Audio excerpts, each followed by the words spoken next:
আসসালামু আলাইকুম। বাংলা সংবাদে আপনাদের সবাইকে স্বাগত জানাচ্ছি। আমি ফিরোজ তোহা। শুরুতেই বিআরবি কেবলস সংবাদ শিরোনাম।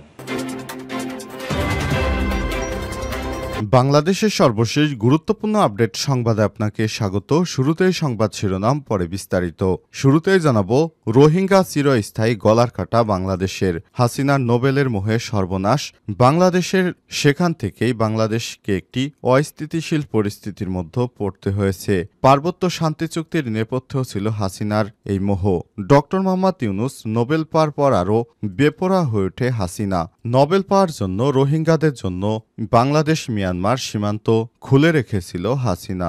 বিশ্বকে দেখাতে চেয়েছিল আমি কত বড় মানবতার মা। এরপর জানাবো, বুয়েটের ছাত্র আবরার হত্যা মামলায় হাইকোর্টের রায় আজ। বাংলাদেশ প্রকৌশলী বিশ্ববিদ্যালয় বুয়েটের ছাত্র আবরার ফাহাদ হত্যা মামলায় আসামিদের ডেথ রেফারেন্স, মৃত্যুদণ্ড অনুমোদন, জেল আপিল ও আপিলের উপর আজ রায় ঘোষণা হতে পারে। বিচারপতি একেম আসাদুজ্জামান ও বিচারপতি সৈয়দ এনায়েত হোসেনের সমন্বয়ে গঠিত হাইকোর্ট বেঞ্চের আজ এই কার্যতালিকা আসামিদের ডেথ রেফারেন্স, মৃত্যুদণ্ড অনুমোদন ও আপিল, জেল আপিল রায়ের জন্য রয়েছে।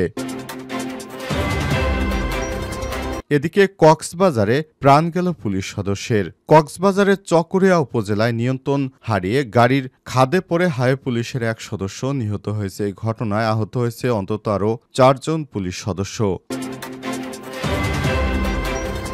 এদিকে গার্মেন্টসে ডাকাতির ঘটনায় বিএনপি নেতার গাড়ি চালক সহ 40 জন গ্রেপ্তার।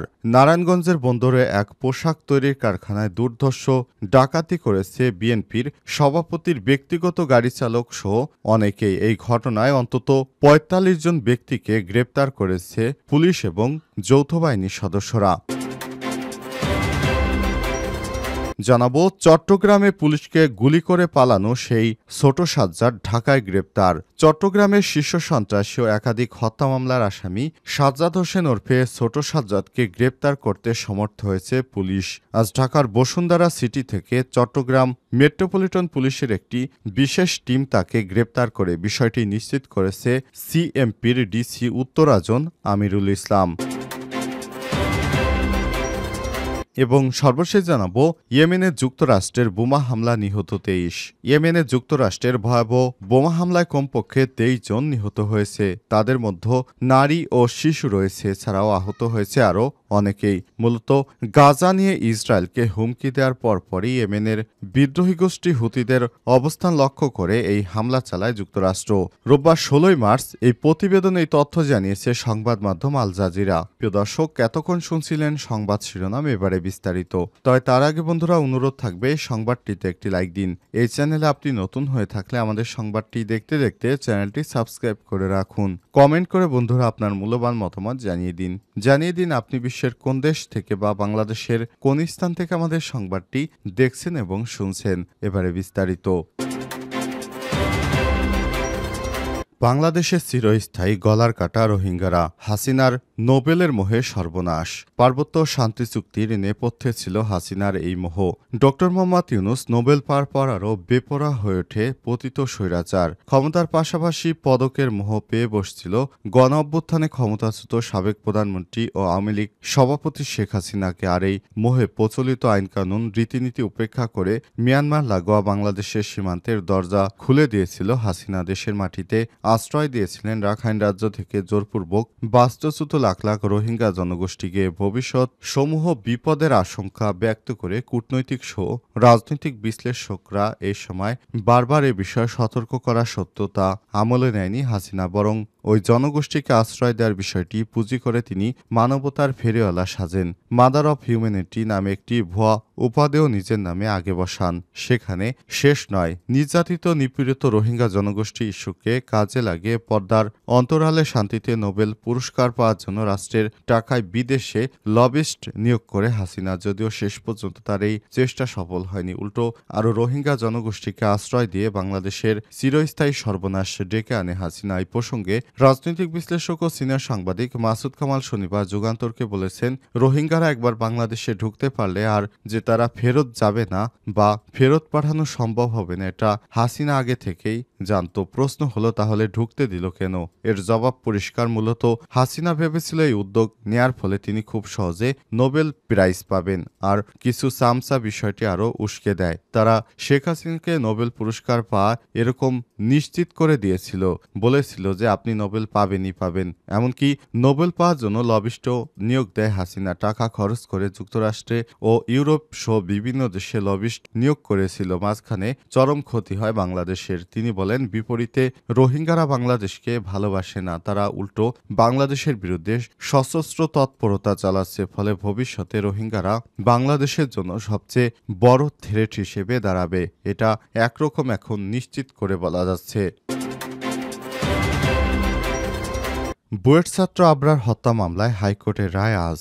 বাংলাদেশ প্রকৌশলী বিশ্ববিদ্যালয় বুয়েটের ছাত্র আবরার ফাদ হত্যা মামলায় আসামিদের ডেথ রেফারেন্স, মৃত্যুদণ্ড অনুমোদন, জেলাপিল ও আপিলের উপর আজ রায় ঘোষণা হতে পারে। বিচারপতি এ কে এম আসাদুজ্জামান ও বিচারপতি সৈয়দ এনায়েত হোসেনের সমন্বয়ে গঠিত হাইকোর্ট বেঞ্চে রোববার আজ কার্যতালিকায় আসামিদের ডেথ রেফারেন্স, মৃত্যুদণ্ড অনুমোদন, আপিল ও জেল আপিলের জন্য রায়ের জন্য নির্ধারণ করা হয়েছে। 2019 সালের 6 অক্টোবর বুয়েটের শেরেবাংলা হল থেকে তড়িৎ ইলেকট্রনিক্স প্রকৌশল ট্রিপলি বিভাগের দ্বিতীয় বর্ষের ছাত্র আবরার ফাহাদের লাশ উদ্ধার করা হয়। এই ঘটনায় আবরারের বাবা চকবাজার থানায় হত্যা মামলা করেন। মামলাটি তদন্ত করে বুয়েটের 25 শিক্ষার্থীর বিরুদ্ধে 2019 সালের 13 নভেম্বর পুলিশ আদালতে অভিযোগপত্র দেয়। এতে বলা হয়েছে, আসামিরা পরস্পরের যোগসাজশ করে ছাত্র শিবিরের কর্মী সন্দেহে মিথ্যা ও বানোয়াটের ভিত্তিতে অভিযোগ তুলে আবরারকে নির্মমভাবে পিটিয়ে হত্যা করে।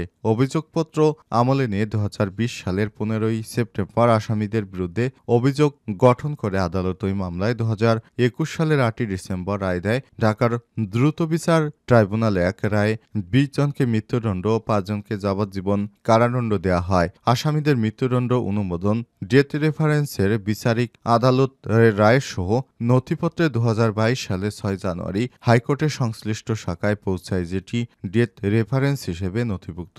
ফৌজদারি কোনো মামলায় বিচারিক আদালতের রায়ে কারো মৃত্যুদণ্ড হলে তা কার্যকর হাইকোর্টের অনুমোদন লাগে, যেটি ডেথ রেফারেন্স মামলা হিসেবে পরিচিত। তাই সেই দণ্ডাদেশের বিরুদ্ধে আসামি জেল আপিলও নিয়মিত আপিল করতে পারেন। সাধারণ ডেথ রেফারেন্স এসব আপিলের উপর একই সঙ্গে হাইকোর্টের শুনানি হয়ে থাকে, অর্থাৎ এটি চূড়ান্ত শুনানি।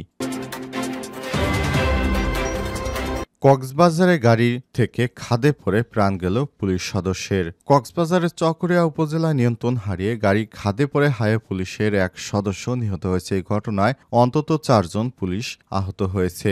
আজ 2টার দিকে চট্টগ্রাম কক্সবাজার মহাসড়কের চকরিয়া উপজেলার ডুলাহাজরা ইউনিয়ন রিংভং এলাকায় এই ঘটনা ঘটে। নিহত পুলিশ সদস্যের নাম নাজমুল হাসান 50। তিনি ব্রাহ্মণবাড়িয়া জেলার সদর উপজেলার গোকর্ণ এলাকার বাসিন্দা। হাইওয়ে পুলিশের চকরিয়াস্থ মালুমঘাটা ফাঁড়ির কনস্টেবল হিসেবে কর্মরত ছিলেন তিনি। টহল দেওয়ার সময় তাদের পুলিশের গাড়িটি খাদে চলে যায়। তখনই পুলিশ সদস্যরা গুরুতর আহত এবং এই পুলিশ সদস্য নিহত হয়েছে। আহত পুলিশ সদস্যরা হলেন মালুমঘাটা হাইওয়ে পুলিশ ফাঁড়ির উপপরিদর্শক SI Mohammad Ziauddin, constable Nurul Alam, constable অলি আহমেদ, কনস্টেবল শরীফুল ইসলাম। এদের মধ্যে জিয়াউদ্দিন ছাড়া বাকি 3 জনের অবস্থা আশঙ্কাজনক হয় চট্টগ্রাম মেডিকেল কলেজ হাসপাতালে পাঠানো হয়েছে। বিষয়টি নিশ্চিত করেছে চকরিয়া থানার পরিদর্শক তদন্ত মোহাম্মদ ইয়াসিন মিয়া। তিনি জানান, দুপুরে চকরিয়াস্থ মালুমঘাট হাইওয়ে ফাঁড়ির একটি জিপ গাড়ি পুলিশ সদস্যদের নিয়ে চকরিয়া যাওয়ার পথে ডুলাহাজরা ইউনিয়নের রিংভং এলাকায় পৌঁছলে অন্য যানবাহনকে সাইড দিতে গিয়ে চালক নিয়ন্ত্রণ হারিয়ে ফেলে। এতে গাড়িটি সড়কের পাশে খাদে পড়ে দুমড়ে মুচড়ে যায়। এই ঘটনায় গাড়িতে থাকা 5 পুলিশ সদস্য আহত হন। পরে স্থানীয়রা তাদের উদ্ধার করে মালুমঘাট ক্রিস্টিয়ান মেমোরিয়াল হাসপাতালে নিয়ে গেলে কর্তব্যরত চিকিৎসক একজনকে মৃত ঘোষণা করে। তিনি আরও জানান, নিহতের মরদেহ মালুমঘাট হাইওয়ে পুলিশ ফাঁড়িতে রয়েছে। গার্মেন্টসে ডাকাতির ঘটনায় বিএনপি নেতার গাড়ি চালক গ্রেপ্তার। নারায়ণগঞ্জের বন্দর এক পোশাক তৈরির কারখানায় দুর্দর্শ ডাকাতির ঘটনায় উপজেলা বিএনপির সভাপতি সহ তার ব্যক্তিগত গাড়ি চালক শিশিসহ ৪৫ জনকে গ্রেপ্তার করেছে পুলিশ। অভিযোগ রয়েছে, গত বুধবার ভোরে মদনপুর ইউনিয়ন দেওয়ানবাগ এলাকায় অবস্থিত আল ফাহাদ ট্রেড লাইন্স নামে এক পোশাক তৈরির কারখানায় দুর্দর্শ ডাকাতি সংগঠিত হয়েছে। গ্রেপ্তারকৃত আবুল বাশার ওরফে বাদশাহ ৪০ মুরাদপুর গ্রামের কায়ুম মিয়ার ছেলে ও মাহবুব আলম শিকদার দেওয়ানবাগ গ্রামের শহীদুল ইসলাম ওরফে শহীদ ড্রাইভারের ছেলে। বন্দর থানার অফিসার ইনচার্জ ওসি তরিকুল ইসলাম জানান, মুখোশধারী ডাকাত দল গার্ডদের হাত পা বেঁধে ভল্ট লকার ভেঙে নগদ ১৩ লক্ষ টাকা সহ ২২ লক্ষ টাকার মালামাল লুটপাট করে নিয়ে যায়। বন্দর উপজেলা বিএনপির সভাপতি মাজহারুল ইসলাম হিরণ বলেন, চুরি ডাকাতি ও ছিনতাইয়ের ঘটনায় জড়িত থাকার কারণে শিশিরকে চাকুরি থেকে বরখাস্ত করা হয়েছে। সারা দেশব্যাপী বিএনপি নেতাদের চাঁদাবাজি ও ডাকাতির ঘটনায় হয়রান সারা দেশের মানুষ। এরই ধারাবাহিকতায় বিএনপি নেতাদের ইন্ধনে এই ডাকাতির ঘটনা ঘটেছে, এমনটাই জানা যাচ্ছে বিভিন্ন পত্রপত্রিকার মিডিয়ার সংবাদে। বিএনপির চাঁদাবাজি ও ডাকাতিতে অতিষ্ঠ সাধারণ মানুষ তাদের হাত থেকে মুক্তি চায়। নারায়ণগঞ্জ বন্দরে ওই পোশাক কারখানায় দুর্দর্শর ডাকাতির ঘটনায় বেশিরভাগই গ্রেপ্তারকৃতরা বিএনপির রাজনীতির সঙ্গে যুক্ত।